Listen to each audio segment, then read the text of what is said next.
Today is meal 1 in our 7-part series of our pulled pork and zucchini crust. So today we're going to go ahead and make that pulled pork sandwich. The great thing about all of these recipes is because you've already done the prep work with your zucchini buns and your pulled pork, then the rest of the recipes are going to be super easy. One of the things that I like to do, because I go ahead and cook my pork on the smoker, I like to throw in a couple jalapenos on there just so they're already smoked. I just keep those in my fridge and use them when I need them. They only last for a couple days, so don't leave them in there too long. So I'm gonna start with our 4 buns, which will be 1/4 of a lean. We'll have 2 greens and we'll have 1 condiment. So we're gonna use the rest of our jalapeno. We're also gonna make a little bit of coleslaw. If you don't want jalapeno or coleslaw, go ahead and just add 1 more green, whatever you want, whether it's a side salad, add some spinach, some green peppers, whatever it is you want to your sandwich. Just make sure you're only counting 1 more green.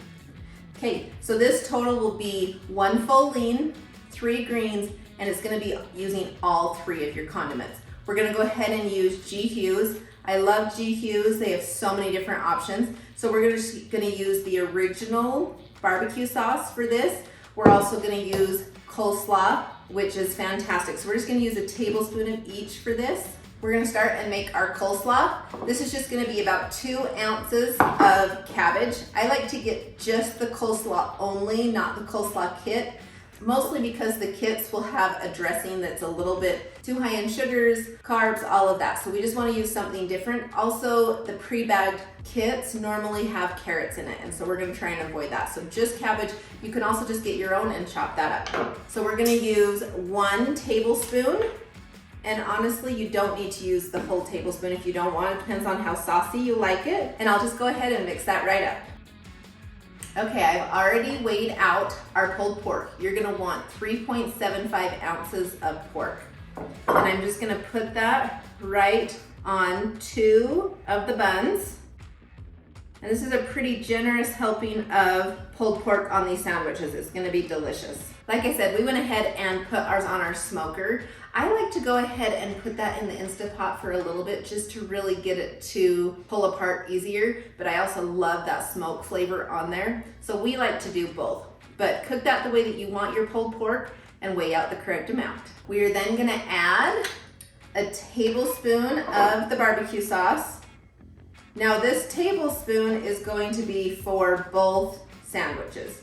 So we're just gonna pour some of it on here and some of it on the next one. And you might wanna get one of those little scrapers and get all of that out of there. Okay, once you have that on, we're gonna just add our jalapeno. You just want 1.3 ounces of jalapeno, which is really just a small jalapeno. I like to go ahead and de-seed mine. For this one, it's pretty easy, just cut down the middle, not all the way through. I just open that up, scrape the seeds out, super easy. We'll just cut that in half because we're gonna want it on each sandwich. So I'm gonna put 1 jalapeno there, 1 here. Oh my goodness, I can smell that. It's gonna be a spicy one. I'm gonna love it. This I'll just put in my compost. And then I'm gonna add half of the coleslaw and the other half on the next one. And remember, this is going to be 1 full lean, 3 greens, and 3 condiments. It will be a complete lean and green.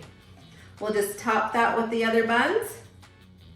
And you have 2 awesome pulled pork sandwiches ready to eat. Once you've made this one, please come back and let me know what you think. I'll just go ahead and put that on a plate. That's ready to serve, and that's gonna be 1 filling, delicious lean and green. Don't forget to check out the description below. That's where I like to put a lot of the links and stuff. Just in case you can't get these at your local store, you can always get them through the link. Thanks you guys and have a great day. Come back next week for part 2.